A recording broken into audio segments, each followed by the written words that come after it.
bienvenue à ce webinaire du COLID sur l'accès au financement.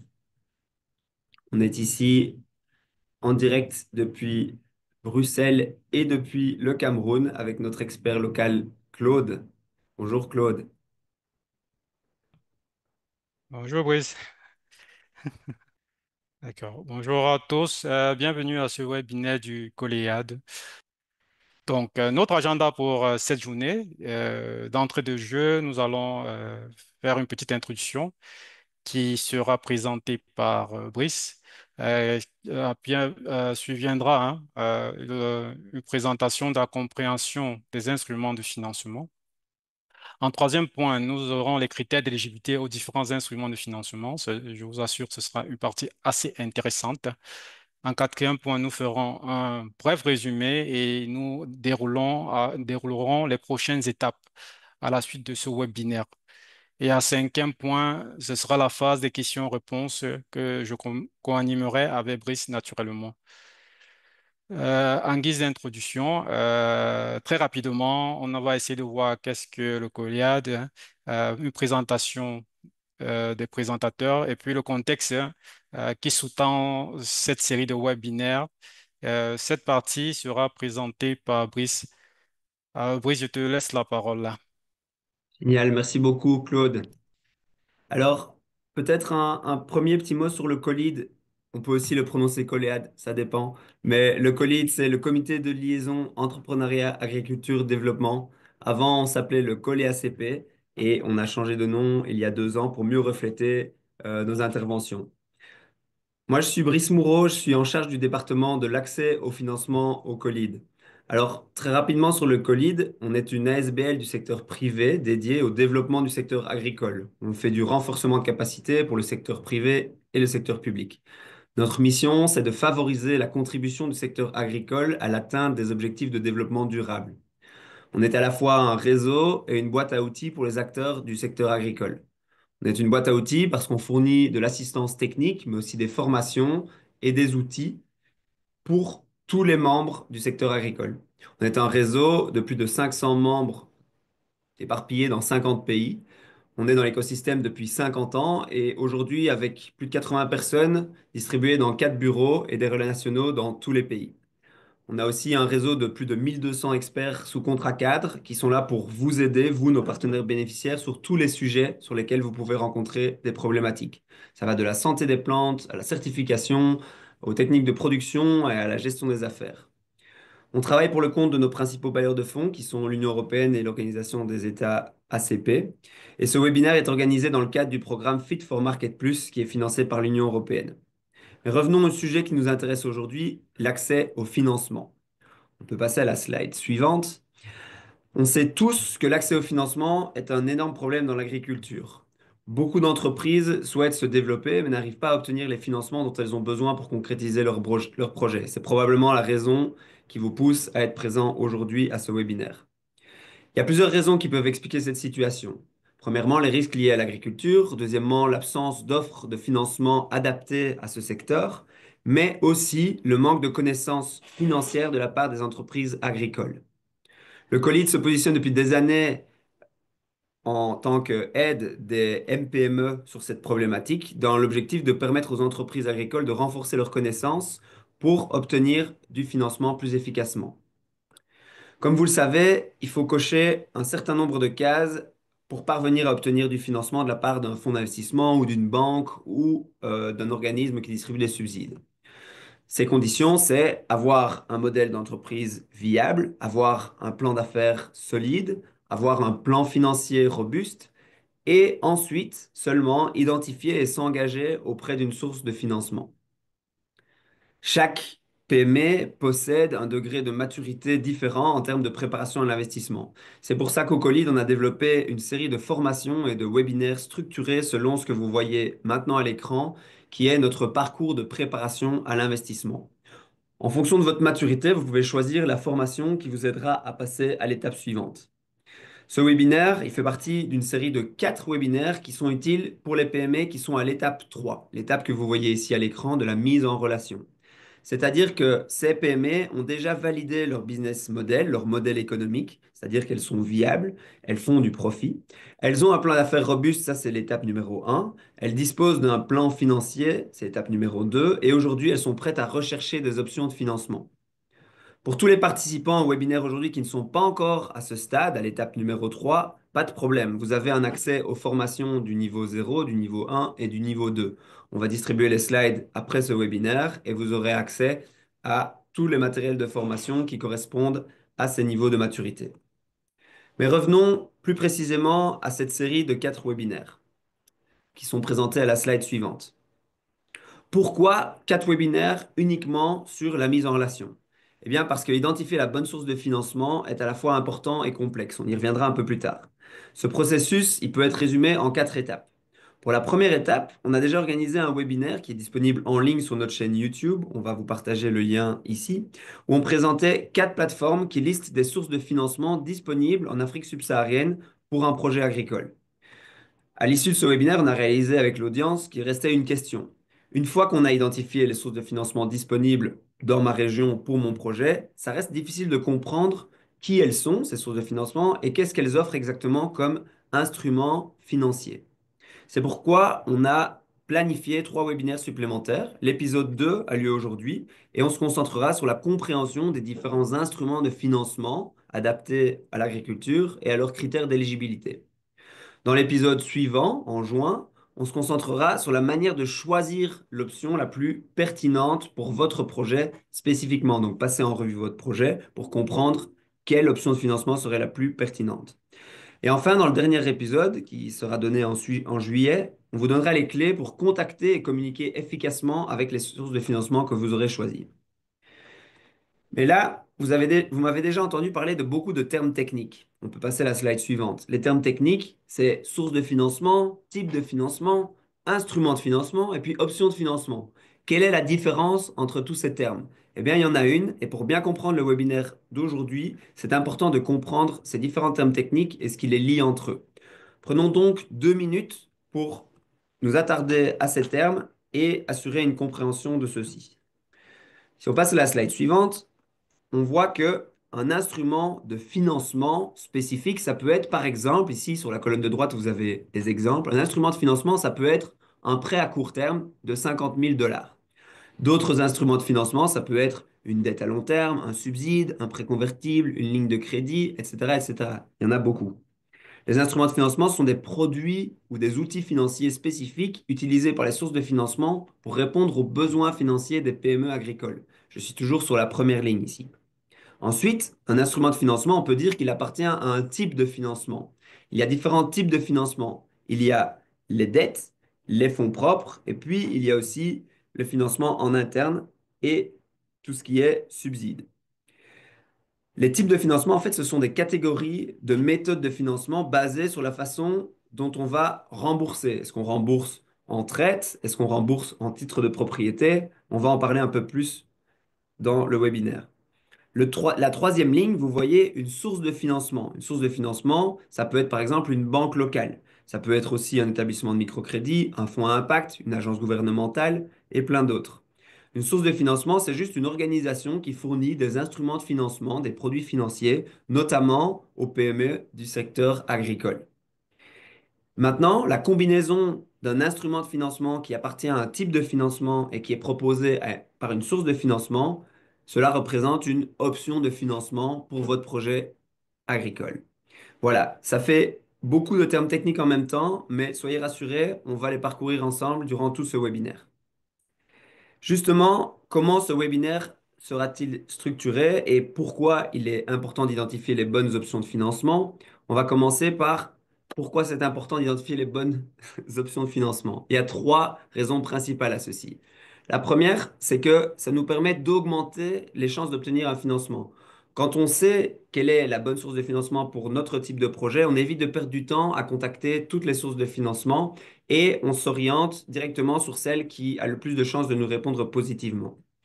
La deuxième raison, c'est que en allant vers la bonne source de financement, vers le bon instrument financier pour votre projet, vous allez probablement obtenir des conditions plus favorables. Par exemple, si votre projet a un impact sociétal positif, n'hésitez pas à aller toquer à la porte d'un fonds à impact qui va valoriser votre approche sociétale et qui va vous permettre de bénéficier de conditions plus attractives, par exemple des taux d'intérêt plus faibles pour votre projet agricole. La troisième raison, c'est que vous pourrez, en vous adressant à la bonne source de financement, tirer parti d'un soutien extra-financier. Par exemple, un fonds d'investissement impact va vous permettre d'avoir accès à tout un réseau peut-être de prestataires de services ou va vous conseiller sur votre stratégie et cela consiste dans du service gratuit en fait que vous fournit votre source de financement. Bref, que des bonnes raisons de bien comprendre le contenu de la session d'aujourd'hui et voilà comment cette session va être structurée et je terminerai là-dessus. On a passé 10 minutes à bien introduire le contexte de ce webinaire pour être sûr que on sait pourquoi on est là. La deuxième partie, on parlera des différents instruments de financement et des types de financement. Ça durera une vingtaine de minutes. Et on s'attardera sur les critères d'éligibilité de chacun de ces instruments de financement. Par exemple, on ne va pas avoir besoin de remplir les mêmes conditions pour obtenir un prêt ou pour obtenir un subside. Pendant ce webinaire, on va vous expliquer quelles sont les grandes différences. Et les 10 dernières minutes seront occupées par un résumé de ce qui aura été dit et une liste des prochaines étapes parmi lesquelles vous pourrez trouver ce qui vous intéressera pour la prochaine, enfin pour juste vos prochaines étapes. Voilà. Claude, je pense que tu peux montrer le contenu de la slide. Voilà, donc l'introduction, je l'ai dit, l'étape 2 et l'étape 3 et l'étape 4, résumé et prochaines étapes.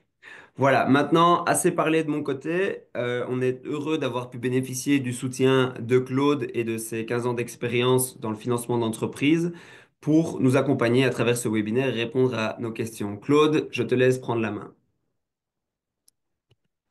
D'accord, merci Brice. Une fois encore, bienvenue à ce webinaire. Donc voilà, donc ce sondage montre la suffisance que il y a une multitude d'alternatives, hein, et il serait intéressant de voir si, en dehors de celles qu'on a déjà pu mobiliser, il est possible de mobiliser d'autres sources de financement. Donc pour pouvoir y arriver à cette analyse et tirer des conclusions assez intéressantes pour nos entreprises, il convient de commencer par faire une présentation, hein, de la compréhension de ce qu'est un instrument de financement. Donc, on aura une vue panoramique, hein, des différents instruments que vous avez eu dans le sondage et également, nous allons essayer de les classer en termes de typologie, subventions et aides publiques. Nous apporterons également une définition assez sommaire de chaque instrument de financement afin que notre compréhension soit harmonisée par type d'instrument de financement. Donc, commençons par la vue panoramique des instruments de financement. On va les classer selon leur typologie. Voilà, un type d'instrument de financement. On va donner une définition assez simple, mais la plus pertinente possible, un jargon le plus simple possible. Et enfin, on va essayer d'identifier pour chaque type d'instrument de financement les outils ou la manière d'être présenté dans le jargon courant. Donc, en termes de typologie, on a le financement interne, ça c'est la première typologie. On a les dettes financières. En quatrième lieu, on a les investissements en fonds propres. On reviendra sur ce concept de fonds propres, ce que ça sous-entend. Et en troisième lieu, on a les subventions et aides publiques. Donc, en termes d'instruments de financement interne, qu'est-ce qu'on entend par instrument de financement interne? Naturellement, c'est l'épargne personnelle ou les bénéfices non distribués que vous décidez de réinjecter dans votre entreprise pour pouvoir financer sa croissance tout en gardant un faible niveau d'endettement, donc en sollicitant le moins que possible, hein, des concours externes en termes de prêts. Là, on va parler d'autofinancement, de crédit fournisseur, d'avance client, qui sont des thèmes que, au moins pour les deux derniers, que vous avez entendu parler au moins une fois. Et ensuite, on parlera des dettes financières, hein. Par dette financière, ici, on entend les emprunts de fonds auprès des banques, des institutions de microfinance, aussi des nouveaux acteurs que sont la FinTech, hein, qui sont remboursables selon un échéancier bien défini et en majorant des intérêts à chaque emprunt qu'on aura fait. Donc, on va plus spécifiquement parler du prêt à court terme, des lignes de crédit, du prêt à long terme. Et en troisième point, on va parler des investissements qui sont en fait des achats de participation, des achats d'actions, des prises contre partage du pouvoir de décision dans l'entreprise. C'est le fait d'embarquer un nouvel actionnaire à ses côtés et qui participera au développement de l'entreprise. Donc là, on va parler des dettes convertibles, on reviendra dessus, des quasi-fonds propres, qu'est-ce que c'est, on reviendra dessus, en un jargon assez simple et des investissements en capital. On verra aussi les avantages et les inconvénients de chacun de ces outils-là. Et enfin, on va parler des subventions et des aides publiques qui, en fait, sont des octrois de fonds non remboursables destinés à financer le développement de votre entreprise. Ces octrois de fonds peuvent être faits par l'État, par des organisations non gouvernementales. Et là, on aura des subventions à la création d'entreprises. C'est ça que vous voulez lancer votre entreprise. Et aussi, on aura des cofinancements encore appelés Martin Fund, dans par certains acteurs. Donc, on reviendra plus en détail sur ces éléments-là. Mais sans plus tarder, commençons par le premier instrument, la première typologie. Qui parle des financements internes. Et parlons de l'autofinancement. Vous voyez bien le triangle, nous voyons là au niveau du triangle, l'entreprise. L'autofinancement, c'est quoi? C'est l'ensemble du résultat et des réserves que vous décidez de réinjecter dans votre entreprise pour pouvoir financer son développement. Donc, après avoir mené une bonne année, vous décidez de prendre une partie de la richesse que vous avez créée pour refinancer vos activités. Ce qui est intéressant avec l'autofinancement ou le réinvestissement du résultat qu'on a pu réaliser, c'est que c'est un type de financement assez vertueux en ce sens qu'il n'a pas de coûts supplémentaires, dont il n'y a pas besoin, on va dire, parler comme ça, de payer des intérêts parce que c'est de l'argent que vous avez créé. Mais en termes d'inconvénients, il peut ne pas être suffisant pour pouvoir financer le développement de votre entreprise. Donc, par conséquent, vous comprenez que ça peut être un élément qui va ralentir le développement de votre entreprise du fait du volume que vous pouvez mobiliser en termes de résultats. Voilà. Donc, ceci étant dit, à côté du résultat, on a le crédit fournisseur. Le crédit fournisseur dépend plus de votre capacité à négocier. C'est juste le fait d'avoir à négocier auprès de votre fournisseur des délais de paiement. Ça vous permet de tourner, fournisseur d'intrants, fournisseur de consommables. Cela vous permet de tourner avec les fonds avec la marchandise que vous avez mis à disposition, avec les intrants, le temps pour vous de pouvoir mobiliser de la trésorerie pour pouvoir le payer. Alors, pour que ce soit une bonne solution de financement, il y a une seule règle à respecter, c'est que, il faut, à chaque fois qu'on a un délai de paiement fournisseur, ne jamais payer avant, sauf si celui-ci vous accorde une escompte, donc une sorte de réduction sur le prix qu'il vous a proposé. Vous comprenez naturellement que s'il y a réduction du prix, il y a augmentation du résultat que vous pouvez réaliser. Donc, du coup, le financement vertueux qu'on a annoncé, l'autofinancement, se voit bonifié et ne jamais payer également son fournisseur après délai.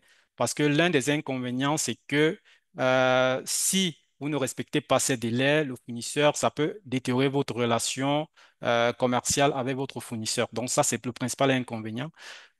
Donc sur ce type de financement, euh, globalement, on va dire, c'est par exemple avoir un délai de paiement de 60 jours, comme on voit dans l'exemple ici pour pouvoir honorer un engagement et de pouvoir avancer en termes d'activité. Donc, à la suite du fournisseur, solution de financement interne. Une autre solution, c'est les avances clients. Alors, les avances clients, c'est quoi? C'est de pouvoir négocier un paiement à l'avance ou une avance de trésorerie auprès de votre client avant de pouvoir leur rendre service. Cette solution est particulièrement intéressante dans la mesure où c'est aussi un moyen de gérer le risque d'impayé. Donc, ça permet de sécuriser vos financements, sécuriser vos créances vis-à-vis de votre client. Donc, en plus de financer votre entreprise, ça vous permet de garder un peu, de réduire la dette ou la créance que vous pouvez avoir à votre client selon le cas. Euh, et en termes d'avantages, c'est que on n'a pas d'obligation. Le principal inconvénient ou le principal risque qu'il peut avoir, c'est de se faire, on va dire comment, devenir dépendant de votre client qui sera permanent en train de vous financer. Donc, il faudra toujours trouver un juste équilibre pour ne pas se retrouver en une situation de dépendance du fait de bénéficier des solutions de financement de votre client. Mais il est toujours intéressant, autant que faire se peut, de le mobiliser le plus souvent parce que c'est aussi une solution qui permet de sécuriser votre trésorerie quelque part en mobilisant des avances le plus souvent. Donc voilà ici un peu présenter les solutions de financement interne. Alors, on va essayer de regarder par ricochet à tout ce qui est externe à l'entreprise. Et l'un des premiers points, c'est la dette financière.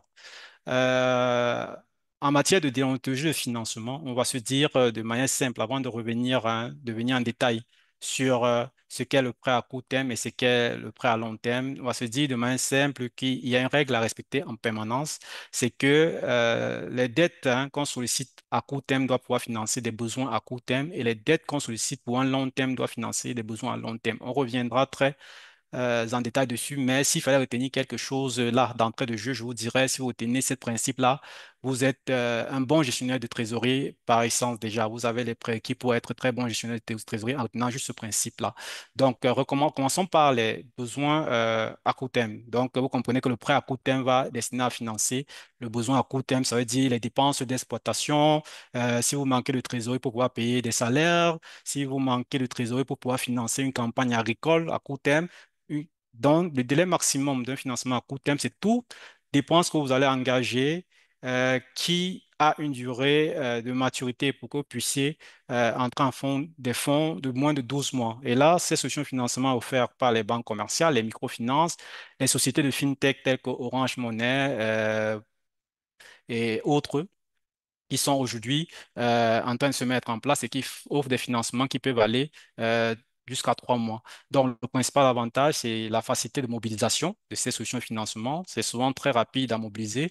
Le principal inconvénient, ça peut être très coûteux si on n'a pas été très, très carré sur l'alignement des échéances de remboursement avec le calendrier de remboursement, avec votre plan de trésorerie. C'est-à-dire que il faudrait que l'échéance de remboursement, qu'elle soit mensuelle, qu'elle soit en une fois, soit en parfaite adéquation avec le moment où vous prévoyez avoir des fonds qui vous permettront de rembourser ce financement-là. Donc, il faudra faire attention à ça. Si vous voulez financer une campagne de 3 ans, de 3 mois, pardon, il est préférable d'aller vers un crédit spot, par exemple, que de prendre un découvert bancaire qui, en son sens, veut qu'on finance, on rembourse tous les mois. Donc, ça, ce sont des petites astuces qu'il faudra avoir. Donc, ça peut être très coûteux si il n'y a pas un alignement entre le calendrier de remboursement que vous pensez avoir d'avoir fait dans la nature de votre activité et le calendrier de remboursement qu'aura établi la banque. Donc, voilà, ça, c'est le point de vidange qu'il peut avoir sur ce financement-là. Et puis, les financements à long terme. Donc, d'accord, les financements à long terme, à eux, c'est aussi des financements offerts par les banques, hein, les microfinances le plus souvent et pour des financements qui vont de plus de 12 mois, c'est-à-dire qui vont mettre plus d'1 an à être remboursés mensuellement, par exemple. Et ce type de financement pour euh, des financements, des équipements d'infrastructure, c'est-à-dire acheter un tracteur, acheter une nouvelle superficie, construire une usine de transformation, ça, c'est ça, la solution à prendre parce que il faudra un certain temps pour pouvoir générer de l'argent pour pouvoir rembourser. Donc, pour pouvoir la mobiliser, ça suppose que ça sera un peu plus long que le prêt bancaire parce qu'il faudra donner un peu plus d'état à la banque pour lui donner l'assurance que vous pouvez tenir un remboursement sur plus de 12 mois. Et là, il sera question de pouvoir avoir un business plan, par exemple, de faire des prévisions de trésorerie, d'analyser votre capacité de remboursement sur le long terme et la banque va faire naturellement un rapport d'évaluation. Donc, en termes, c'est intéressant dans la mesure où ça peut même vous faire de financer un développement sur le long terme du fait que les remboursements sont assez repartis dans le temps. Donc, du coup, il n'y a pas un besoin fort de trésorerie à un certain moment pour des investissements lourds. Le principal inconvénient, hein, contrairement au prêt à court terme, c'est qu'il peut être coûteux, surtout dans le cas où il y a un besoin de garantie parce qu'il faut se dire que ce type de financement, du fait que ce soit long et du fait de la réglementation bancaire, va entraîner quelquefois la mobilisation d'une garantie supplémentaire et les frais de mobilisation peuvent venir alourdir le coût du prêt. Donc, en termes d'exemple, ce serait par exemple hein, une entreprise qui sollicite 2 000 $ hein, remboursable sur 5 ans pour construire une nouvelle usine, comme on vous a dit. C'est typiquement ce type de problématique que ce financement va résoudre. Donc, à côté des dettes financières, toujours des sources de financement externes, on a les investissements. Voilà, les investissements, on va dire, c'est des dettes ou des prêts qui sont consentis par des personnes qui n'ont pas pour métier l'intermédiation bancaire ou qui ne font pas le métier de banquier, mais qui viennent comme institutions financières et qui ouvrent des solutions de financement à long terme également. Donc, eux aussi vont être positionnés sur des financements assez longs, donc qui seront patients par essence. Et là, on va avoir des prêts convertibles. C'est des prêts qu'on vous donne qui peuvent être remboursables ou pas, qui peuvent être sujets à intérêt ou pas, qui peuvent être pas convertibles. Ça suppose qu'on peut le transformer en action. C'est-à-dire que quelqu'un, par exemple, peut décider de mettre un financement à votre disposition et dire, si ça se passe bien, vous me remboursez. Si ça se passe pas bien, je prends des actions et je deviens actionnaire et on continue à gérer ensemble le temps que les choses se mettent dans l'ordre. Donc, ça peut être ça. Ça peut être des financements communautaires qui contribueront à permettre à un chef d'entreprise de se lancer. On parle par exemple des financements de business angel, d'une famille un proche qui vous met de l'argent à disposition sur une longue durée pour pouvoir vous financer. Donc, en termes d'avantages, c'est que, comme vous l'avez compris, c'est des fonds qu'on va qualifier de patients qui, on n'a pas une certaine pression. Il y a une certaine négociation qu'on peut faire avec le prêteur parce que lui, il pense que le potentiel de votre entreprise euh, est intéressant. Donc, il mise sur vous, il fait un pari sur vous si vous voulez qu'on le dise comme ça.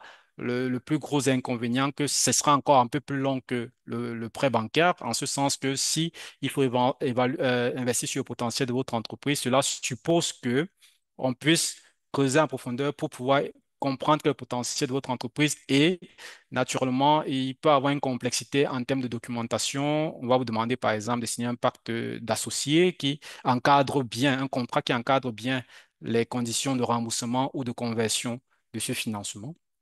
À côté de ce financement, vous avez les investissements en capital qui, alors là, sont aussi des financements qui sont à fonds d'investissement de prendre par service en amont de trésorerie en partie de par d'autres personnes. C'est aussi prendre voir plus. Faudrait pouvoir un plan, faire un bilan, comme on le dit couramment. Un pitch deck, c'est un support de présentation de votre projet. On investit aussi, comme dans les prêts convertibles, sur le potentiel de votre entreprise. Donc, il n'y a pas de garantie. Ils vont un peu plus creuser sur le potentiel de croissance de votre entreprise. Donc, et la dernière solution externe, on va dire ça comme ça, c'est la subvention et les aides publiques qui, alors là, sont des financements non remboursables, le plus souvent, qui sont octroyés par le gouvernement, des fonds, les fondations d'entreprises, hein, les organisations politiques de développer votre entreprise. Les subventions de création sont des financement qu'on va mettre à disposition pour pouvoir vous lancer. On va dire comme ça, à la suite d'un concours entrepreneurial, le principal intérêt, c'est que c'est pas remboursable, ça n'a pas de contrepartie. Le principal inconvénient, c'est qu'il y a une obligation de redevabilité dont vous devez pouvoir rendre compte. Encore que pour les subventions en création d'entreprise, c'est des concours, donc ça suppose qu'il y a beaucoup d'appelés et peu d'élus, on va dire ça comme ça. Donc, du coup, c'est vraiment un challenge et il faudra s'investir à 200%, on va dire ça comme ça, pour pouvoir valider toutes les étapes, présenter son entreprise humaine. Ça, c'est l'investissement personnel humain que vous allez mettre pour pouvoir montrer que vous avez le meilleur projet du monde. Ça, ce sera le principal challenge, mais après, il n'y a pas d'autre coût que ça. Donc, voilà. Et après, il y a les cofinancements. Les cofinancements, c'est aussi des fonds non remboursables, mais là, ça vient souvent financer le développement d'autres entreprises. C'est aussi des subventions octroyées par le gouvernement, des fonds euh, de, de multinationales qui vont faire des fondations pour pouvoir soutenir l'entrepreneuriat, soutenir les secteurs voisins à leur chaîne de valeur. Et ce type de financement viendra putain appuyer, faire jouer l'effet. Et donc, l'une des principales contraintes, c'est qu'ils ne financent pas à 100% le projet et ils vont apporter un financement en exigeant une contrepartie de votre part ou de votre banque. C'est-à-dire, par exemple, on sera dans des schémas de type la subvention va venir à 100%, vous allez apporter peut-être 10% de la valeur du projet, et puis la banque va peut-être apporter 20%, ou alors vous allez apporter 10% et la subvention va apporter 80%. Ici encore, le mot d'ordre, c'est la redevabilité, capacité à rendre compte. Donc, ce type de financement, même s'il n'a pas de contrepartie en termes d'intérêt, il est assez exigeant en termes de capacité de l'entrepreneur à rendre compte pour pouvoir bénéficier largement de ce financement-là. Donc, euh, parlant de capacité à rendre compte, naturellement, vous comprenez que ça introduit très la seconde partie de notre présentation qui porte sur les critères d'éligibilité des instruments de financement dont nous viendrons en détail, hein. Nous ferons d'abord un aperçu des critères d'éligibilité, mais en détail sur chaque d'éligibilité pour pouvoir vous permettre d'avoir une vue d'ensemble hein, de chaque critère. Donc, ceci étant, voilà ce qu'il faut pour synthèse hein, des instruments. Il y a le financement interne, les dettes financières et les investissements en fonds propres. Naturellement, chacun de vous à ce stage, j'imagine, dans son esprit, en train de se positionner pour voir hein, quelle serait l'alternative dans laquelle il va se lancer. Et nous allons, n'est-ce pas, voir les critères pour chaque instrument. Donc, de manière globale, quels sont les critères les plus récurrents? Donc, nous avons la conformité juridique, hein, nous reviendrons règles, on va dire ça comme ça, la conformité juridique. Après, nous avons la documentation. Est-ce que vous pouvez justifier, est-ce que vous pouvez prouver ce que vous êtes en train de présenter, hein? La capacité de remboursement, est-ce que vous êtes capable d'absorber le prêt que vous sollicitez? L'intention crédit, c'est l'historique crédit, c'est quelles sont vos antériorités en termes de bons meilleurs, hein. Ce sera ça essentiellement qu'on verra. Après la garantie, on a naturellement longuement parlé de la garantie. Je crois que c'est le thème le plus vulgaire, on va dire ça comme ça, quand on parle de instruments de financement. Le potentiel d'entreprise, on verra à peu près comment ça s'apprécie au quotidien. Après, la gouvernance, ça c'est assez intéressant. La gouvernance de l'entreprise, surtout dans l'environnement des coopératives, la question de gouvernance va revenir très régulièrement. Donc, on reviendra dessus naturellement plus en détail.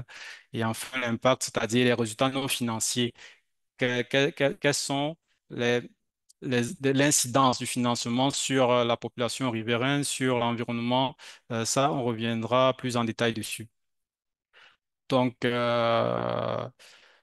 sans plus tarder, toujours dans cette vue d'ensemble, ça, c'est un tableau assez intéressant. Il s'agit d'une illustration assez schématique hein, de ce qu'on va voir tantôt. Donc, là, vous avez les critères d'éligibilité, on essaie de les énumérer, et ici, les instruments de financement. Donc, c'est assez intéressant de regarder cette légende-là.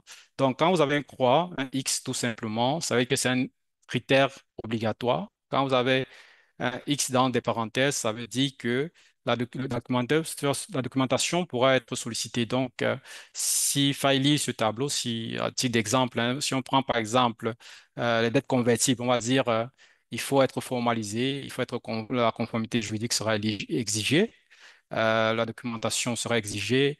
Il peut arriver qu'on sollicite ou non votre capacité de remboursement, la notation ou l'historique crédit peut être exigé. Il peut arriver qu'on sollicite ou non une garantie. Par contre, le potentiel de votre entreprise sera un critère exigible. La gouvernance de l'entreprise également. Et après, l'impact aussi sera un critère qu'on regardera obligatoire, hein, qu'on devra valider. Si on prend un crédit fournisseur, la conformité juridique et réglementaire va être un critère obligatoire. La documentation, sûrement quand on parle de crédit fournisseur, il faut que vous puissiez tracer ce que vous devez et pouvoir suivre vos remboursements ou vos paiements la capacité de remboursement sera un critère qui va être analysé. Et puis, l'historique de crédit fournisseur va aussi être un élément qui va être analysé par votre fournisseur. Donc, voilà un peu présenter comment on pourrait lire globalement ce tableau-là. Donc, ceci étant dit, commençons à présenter un peu le premier critère qui est la conformité juridique et réglementaire. Ce serait peut-être le critère le plus exclusif, on va dire comme ça, en ce sens que, il est exigé par l'ensemble hein, des acteurs ou des parties prenantes qu'on a vu ou des sources de financement qu'on peut mobiliser. Ils vont toujours se demander est-ce que vous êtes en conformité avec la réglementation? Ça, c'est vraiment dans une approche de gestion de risque. Donc, aujourd'hui, pour pouvoir hein, être en conformité avec ce critère-là, ça sous-entend que votre entreprise soit formalisée, hein, l'enregistrement de l'entreprise et que vous puissiez être en règle avec les normes locales et aussi la législation fiscale, c'est-à-dire être en mesure de justifier du paiement des cotisations fiscales et sociales mensuellement ou trimestriellement, selon le cas, selon la fiscalité de votre pays. Ça, ce sont des éléments qu'il faudra avoir principalement à l'esprit. Donc, la question qui vous revient de vous poser hein, à ce stade-ci, c'est est-ce que votre entreprise est-elle enregistrée déjà? Est-ce qu'elle est formalisée? Sinon, est-ce qu'elle respecte les obligations sociales et fiscales? Sinon, la seule source de financement que vous pouviez mobiliser ou pourriez mobiliser si on vous appelez d'autres tableaux, ce serait l'autofinancement. Il vous sera possible de mobiliser aucune autre source, ni avance fournisseur, ni avance client, ni crédit fournisseur. Donc, il faudrait pouvoir être un peu en règle avec la réglementation. Donc, le second critère qui est la documentation. Par documentation, ici, on parle de l'enregistrement des opérations, des transactions économiques que vous avez avec les parties prenantes, avec tous les acteurs qui gravitent autour de votre entreprise. Et vous verrez que c'est un critère qui est assez suivi par tous les apporteurs de financement externes, avec fournisseurs, clients. euh, banques, fonds d'investissement, tous seront assez intéressés, même l'État sera intéressé. Donc, ça suppose pour vous, pour pouvoir valider ce critère, déjà de tenir une comptabilité et il y a une formation dessus que le Couloir CP propose sur la comptabilité financière. Donc, pouvoir tenir votre comptabilité, d'être à jour hein, avec la position des manuels, essayer de standardiser le plus que faire se peut les règles de gestion de votre entreprise et d'être très focus sur la capacité à produire des éléments de justification de toutes les dépenses ou des recettes. Donc, et la question que vous devez vous poser actuellement, votre rapport de gestion, est-ce que vous le produisez? Est-ce qu'il reflète la situation actuelle de l'entreprise et les orientations futures? Parce que, en fait, quand vous pourrez rencontrer un financeur, la première question qu'il pourrait vous poser, c'est d'avoir votre rapport de gestion pour savoir quelle est l'histoire de votre entreprise en termes de potentiel de développement. Donc, du coup, c'est la question que vous devez avoir à l'esprit au regard de ce critère. Donc, la capacité de remboursement. On va prendre un peu de temps sur ce critère, en ce sens qu'il est aussi un critère assez intéressant, notamment dans le secteur bancaire, qui consiste à voir si vous pouvez rembourser la dette qu'on vous a consentie. Donc, en termes de capacité de remboursement, il faut se dire, il est souvent courant de voir qu'on souscrit on ouvre des comptes dans plusieurs banques. Alors, en faisant cet exercice, en se disant que en multipliant on peut multiplier ses chances de pouvoir être financé, mais cet exercice aussi a l'inconvénient d'atomiser notre capacité de remboursement, c'est-à-dire de minimiser notre capacité de remboursement auprès de chaque banque parce que les banques s'appuyant sur le niveau de transaction qu'on fait avec elles. Donc, ici, la principale recommandation hein, sur cette capacité de remboursement, c'est de réduire un peu, autant que faire se peut, le nombre de banquiers avec qui on travaille. C'est que se limiter, par exemple, à trois banques, hein, on va dire ça comme ça, deux ou trois, ce serait assez intéressant. Là, on aura une capacité de remboursement assez intéressante et les banques connaîtront plus mieux notre business. Donc, ils sauront mieux comment analyser notre entreprise. Donc, il faut pouvoir préparer un plan de trésorerie, domicilier le maximum possible hein, ces opérations dans une banque selon son choix pour pouvoir avoir un relevé bancaire qui traduit à suffisance votre capacité de remboursement. Donc, la question que vous devez poser à la suite de la présentation de ce critère, c'est les flux de trésorerie de votre entreprise peut-elle couvrir vos obligations? Donc, en regardant comment vous la quantité de mouvements de trésorerie que vous avez domicilié dans les banques, est-ce que vous êtes en mesure de dire qu'elles peuvent couvrir votre niveau d'endettement, celle que vous sollicitez? Donc, voilà à peu près ce qu'on dira sur ce critère-là. Donc, la notation et l'historique crédit. Donc, critère assez intéressant en ce sens que la notation permet à des entreprises qui n'ont pas d'antécédent crédit, c'est-à-dire qui n'ont pas pu solliciter un quelconque crédit que ce soit, qui sont en première relation, de pouvoir avoir euh, une note qui permet de garantir, de dire ou non si elles pourront être remboursées. Et à ce stade-là, la notation crédit est intéressante à mesure où elle dépend de votre capacité à honorer vos engagements fournisseurs, clients et les banques aussi. Donc, toute forme de crédit que vous sollicitez, vous devez pouvoir être capable de noter, d'honorer vos engagements.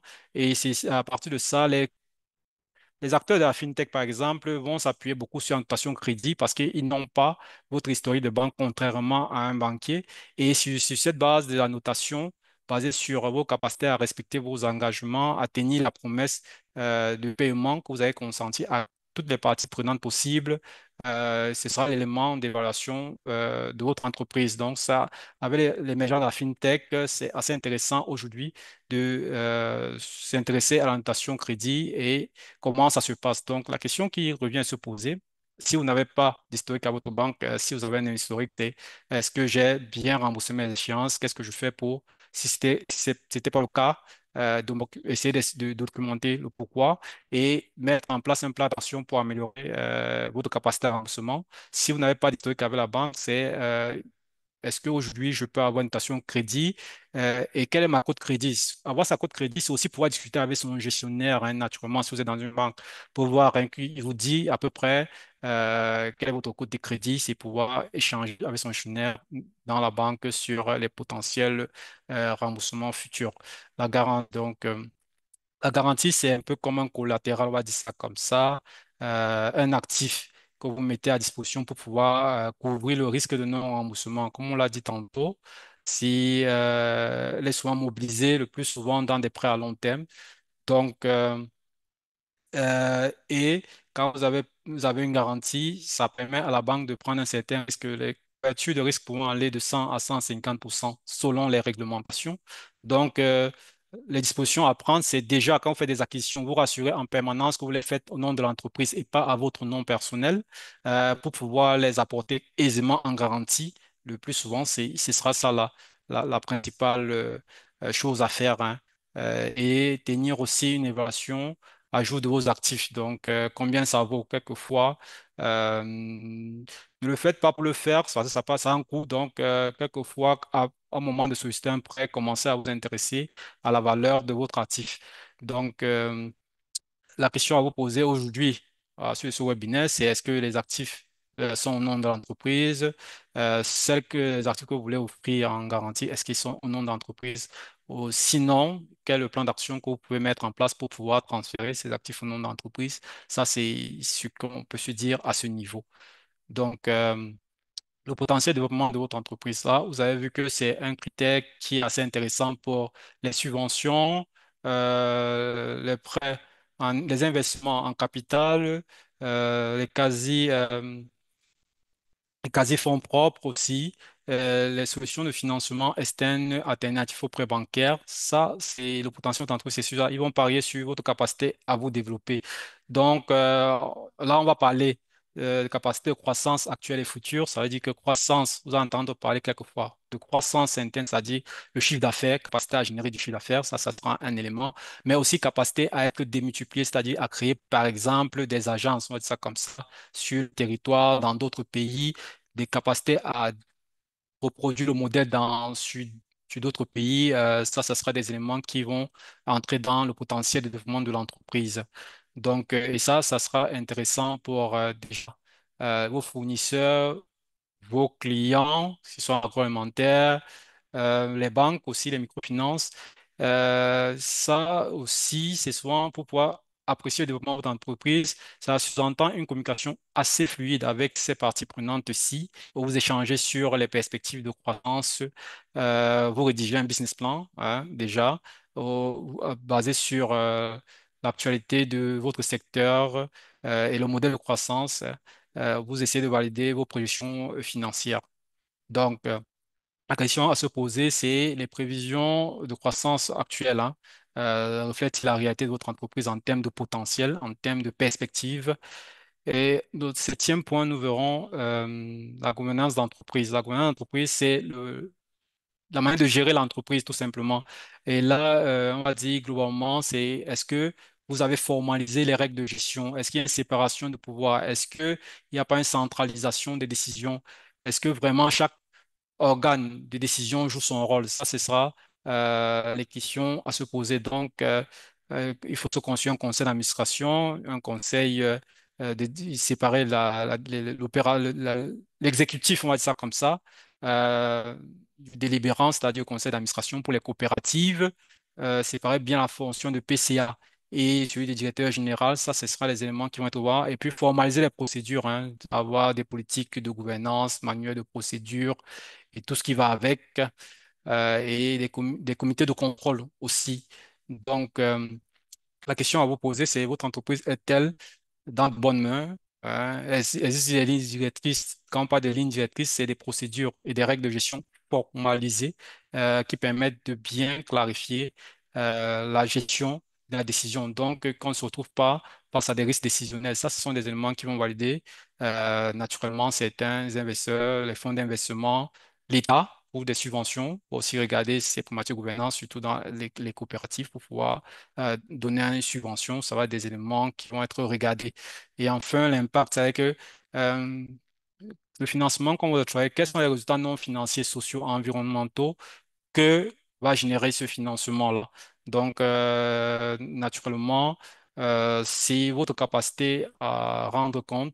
Donc, ce sera les fonds d'investissement qui vont être intéressés à ce type de financement principalement, l'État, qui, naturellement, vous comprenez l'État parce qu'il y a les problématiques de lutte contre la pauvreté en termes d'impact, il y a les problématiques de création d'emplois, il y a les problématiques de développement d'un écosystème entrepreneurial, les problématiques de chaîne de valeur à développer pour pouvoir nourrir la population. Ça, c'est des choses qui vont être intéressantes pour l'État.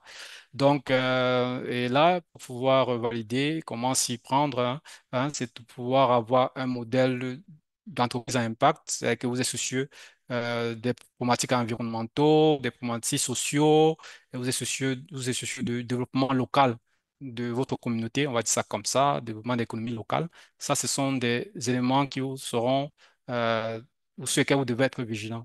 Donc, la question à se poser, c'est est-ce que vous pouvez démontrer de manière concrète l'impact positif de votre entreprise sur la promotion du bien de la communauté, c'est-à-dire le développement de l'économie locale, votre entreprise, comment elle contribue au développement de l'économie locale, on va dire ça comme ça.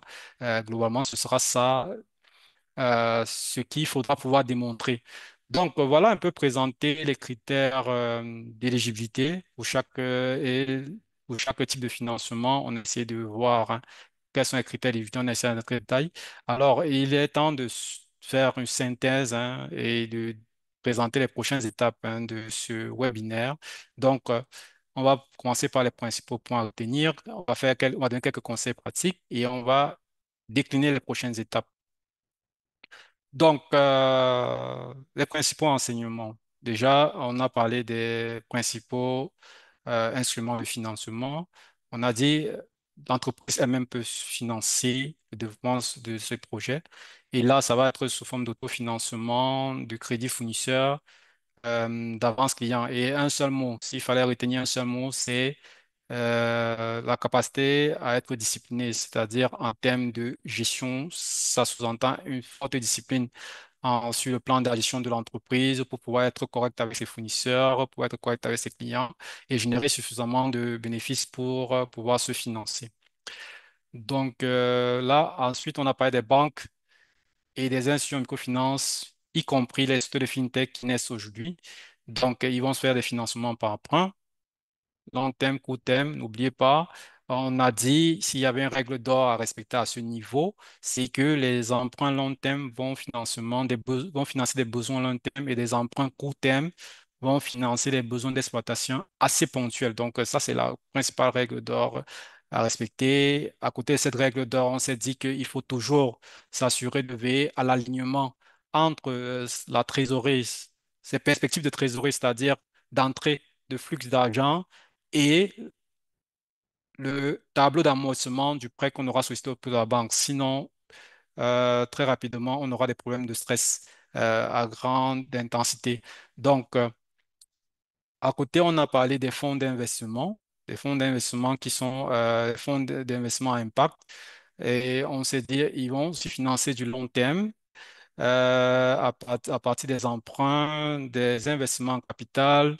Ils vont aussi venir avec parce qu'ils financent potentiels aux entreprises, ils vont naturellement venir avec d'assistants techniques, c'est-à-dire ils vont être à vos côtés pour faire du conseil en gestion, du conseil stratégique et ils pourraient même mobiliser des solutions pour pouvoir résoudre certains des problèmes organisationnels que vous rencontrez. Ça, c'est un autre élément que on ne dit pas assez pour les fonds à impact. Ils peuvent venir avec tout un réseau pour vous accompagner dans la réussite de votre projet parce que la réussite de votre projet garantit le remboursement de leur financement. Donc, ils ont intérêt à ce que vous réussissiez.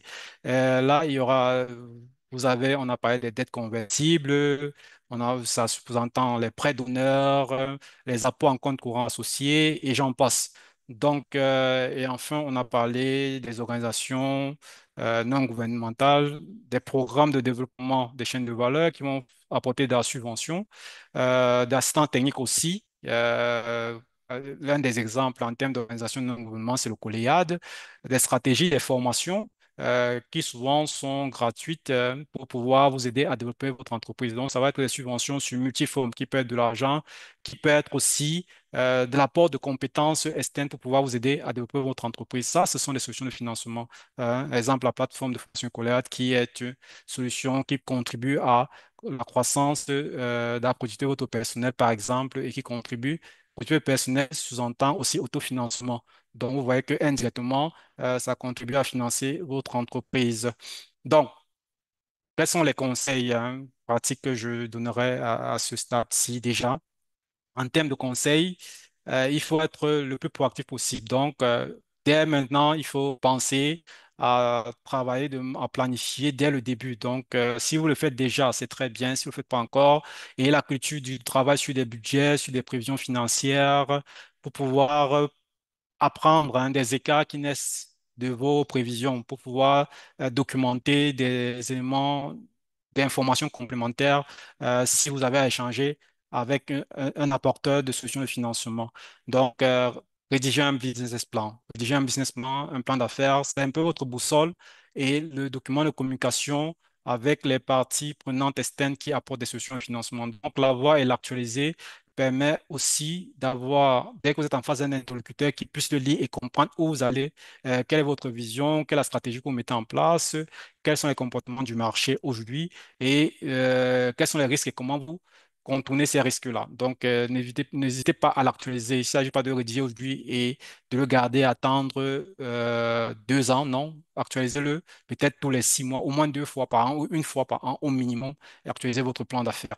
Donc, la recherche de financement, n'attendez pas forcément le moment où vous avez besoin de financement pour pouvoir entrer en contact avec certaines sources de financement. Donc, aujourd'hui, ayez une approche euh, de culture générale hein, en vous approchant des sources de financement, échanger avec eux. Tantôt, je vous ai dit, pouvoir discuter avec son banquier de manière simple, sans avoir un financement, pour comprendre quelle est sa capacité d'endettement aujourd'hui, vous permettre de vous projeter et le banquier au courant de ce que vous faites et vous n'êtes pas un dossier étranger le jour que vous venez cogner à sa porte. Donc, être en contact avec lui se constituer un réseau. Donc, on le dira jamais assez. L'entrepreneuriat, c'est pas une activité isolée. Donc, il faut toujours être dans une communauté euh, et essayer de nouer les relations dans sa communauté, aussi avec des financeurs, pour bénéficier de l'expérience d'autres entrepreneurs naturellement et créer aussi des contacts, dénicher pourquoi pas des opportunités d'affaires. Ça, en cherchant un financement pour dénicher une opportunité d'affaires, hein, donc, on ne sait jamais. Donc, et puis, avoir un dossier complet. Donc, un dossier complet, c'est commencer à structurer son dossier dès à présent, à structurer son entreprise, à valider l'éligibilité à tous les critères, hein. Si on ne les a pas encore validés aujourd'hui, il est temps pour nous de commencer à mettre un plan d'action pour pouvoir valider l'essentiel des critères que nous avons vus aujourd'hui parce que nous avons vu qu'ils sont assez communs à tous les types d'instruments de financement pour la plupart. Donc, Ceci étant, je laisse la parole à Brice pour les prochaines étapes. Merci beaucoup, Claude. On a eu beaucoup de feedback positif par rapport à ta présentation jusqu'à présent et c'était très clair. Donc, merci pour ton input. Euh, Moi, je vais me permettre de revenir un cran en arrière pour bien recontextualiser la présentation d'aujourd'hui. Elle était riche, intense, avec beaucoup d'informations, beaucoup peut-être de nouveaux concepts pour vous, pour notre audience. N'hésitez pas à aller revoir les slides qu'on va réenvoyer par la suite, à peut-être regarder l'enregistrement. Euh, on est ici sur un premier niveau d'information. C'est normal que parfois les concepts aient l'air un peu compliqués, mais les passer en revue par la suite vous permettra de mieux les adopter. Euh, Aujourd'hui, donc, on était focalisé sur bien comprendre les différentes options de financement et les critères d'éligibilité qui s'y rapportent. Donc, l'objectif, c'était de répondre à la question, quelles sont les options de financement disponibles pour les agri-PME et comment puis-je être éligible? Ça, c'était donc le sujet du webinaire d'aujourd'hui. Ici, je vois à l'écran, il y a uniquement le webinaire de la dernière fois qui s'est affiché. C'était l'épisode 1, rechercher les options de financement disponibles ou chercher les sources de financement pour mon projet. Cet épisode-là est déjà disponible sur YouTube. Et si ça vous intéresse d'avoir accès à à des listings de sources de financement qui s'intéressent à l'agriculture dans vos régions, je vous recommande fortement d'aller regarder ce webinaire. Voilà, donc l'épisode d'aujourd'hui, les instruments de financement. L'épisode du 17 juin, donc le prochain, l'épisode numéro 3, sera sur le sujet de choisir la bonne option de financement pour votre projet. Donc aujourd'hui, on a compris quelles étaient les différentes options de financement. La prochaine fois, c'est laquelle est la bonne pour mon projet en fonction de mes besoins, en fonction de ma situation actuelle, de combien, quel est le montant que je requiers, sur quelle période j'aimerais l'emprunter, à quel usage, etc., etc. Donc, on va passer ça en revue ensemble le 17 juin.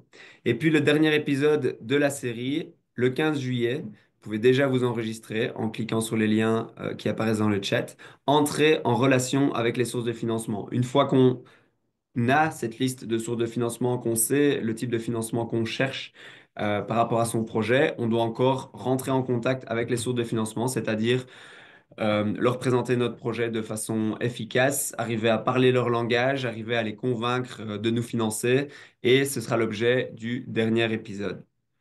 Voilà. Alors, en ce qui concerne Collead, on fournit d'autres supports pédagogiques que ceux dont j'ai parlé jusqu'à présent. Ici, sur la slide, Claude, tu peux montrer la suite. Non seulement il y a d'autres webinaires qui existent, dont le premier qui s'appelle Démystifier l'accès au financement pour les projets horticoles et agricoles.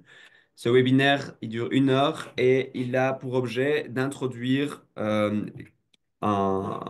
manager de PME agricole à la levée de fonds de manière générale. Donc, qu'est-ce que c'est une levée de fonds? Combien de temps ça prend? À qui je dois m'adresser? Qui peut m'aider dans ce processus? Quelles sont les difficultés? Quels sont les risques? Quelles sont les opportunités qui y sont liées? En 1 heure, a priori, on couvre tous ces sujets de façon assez intuitive. Voilà, donc ça, c'est un premier webinaire. Il y a un deuxième webinaire dont j'ai déjà parlé par rapport aux plateformes qui listent les sources de financement. Et puis, bien sûr, il y a aussi toute une série de formations que le Colide offre gratuitement. Ce sont des formations en auto-apprentissage qui couvrent tous les sujets liés au business, c'est-à-dire la gestion d'entreprise, la comptabilité, le marketing, la finance d'entreprise, les ressources humaines, etc. N'hésitez pas à cliquer sur les liens qui vous seront envoyés et à aller voir sur notre plateforme d'apprentissage en ligne pour avoir accès à ces cours. Voilà, ça c'est ce que Colide peut vous apporter dans votre parcours d'apprentissage. Maintenant, si on passe à la slide suivante, Claude, merci d'avancer sur les slides.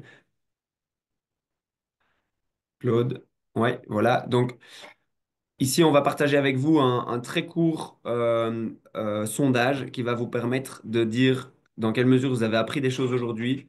Donc, ce webinaire vous a-t-il aidé à apprendre ce que vous vouliez apprendre aujourd'hui? Un, oui, j'ai appris tout ce que je voulais. Deux, en partie, mais j'ai encore des questions. N'hésitez pas à les préciser dans le chat, on va prendre un moment pour y répondre. Ou trois, non, malheureusement, je n'ai pas appris ce que je voulais. Et là, bon, ce serait dommage, mais n'hésitez pas à nous le signaler si c'est le cas, parce on prend en compte vos retours pour adapter notre matériel de présentation. Donc, merci de répondre à ce court sondage. Il y aura un sondage un tout petit peu plus en profondeur qui vous sera envoyé avec l'email de suivi. Vraiment, je vous remercie d'avance d'y répondre parce que ça nous aide vraiment à adapter nos contenus et à savoir ce qui est pertinent et ce qui ne l'est pas pour vous et comment adapter un peu mieux nos contenus. Donc, je vous remercie déjà de bien vouloir répondre à ce sondage qui vous sera envoyé et sur lequel vous pourrez nous faire part de commentaires un peu plus précis sur vos impressions. Voilà. Ici, je vois qu'on a une vingtaine de personnes qui ont répondu. Et sur les 20, on a 75% qui a répondu oui, j'ai appris tout ce que je voulais. Et puis le reste qui nous dit que en partie, mais j'ai encore des questions. Eh bien, pour ces personnes, n'hésitez pas à nous poser vos questions dans le module questions et réponses que vous trouverez en bas de votre écran ou dans le chat, mais c'est plus facile si c'est dans questions et réponses. Voilà. Il me reste à remercier aussi Claude pour sa présentation qui était limpide. On t'a perdu à un moment, Claude, au niveau du son, mais tu es revenu parmi nous, donc merci d'avoir assuré à ce niveau-là.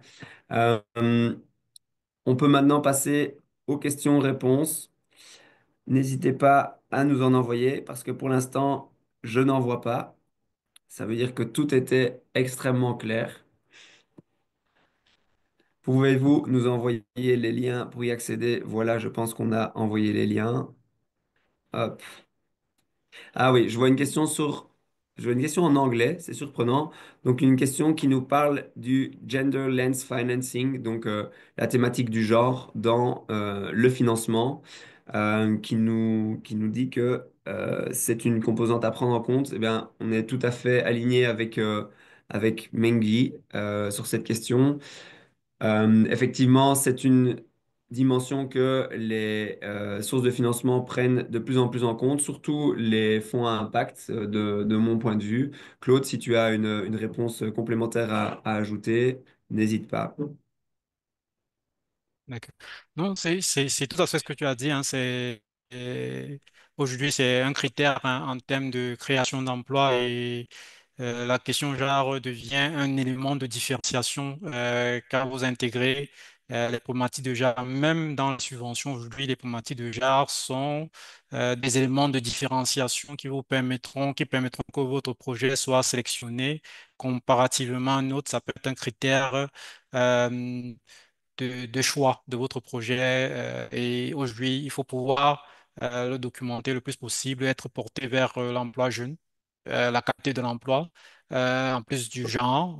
Voilà, donc ça serait formidable. Donc le critère impact, justement, adresse sa carte clairement avec ce critère-là pour sélectionner votre Mhm. projet. Ouais, tout à fait aligné. Merci, merci Claude. On a une autre question qui a plus trait au Colide. Donc, comment devenir membre du Colide? On va partager avec vous dans le chat un lien pour postuler pour devenir membre. L'adhésion coûte, je pense, 150 euros par an et elle donne accès à toute une série de ressources. Et votre voix est prise en compte pour la gouvernance de l'organisation aussi. Ça vous donne accès à certains groupes WhatsApp où vous pouvez échanger avec les autres membres de vos régions ou d'autres membres qui pourraient être intéressants pour vous parce qu'ils ont des activités similaires ou des activités complémentaires aux vôtres. Donc, n'hésitez pas. Euh, voilà, je vois pas spécialement d'autres questions. Ah, voilà, j'en vois une question anonyme. Je viens de répondre à l'enquête et ma réponse était la deuxième proposition et la question.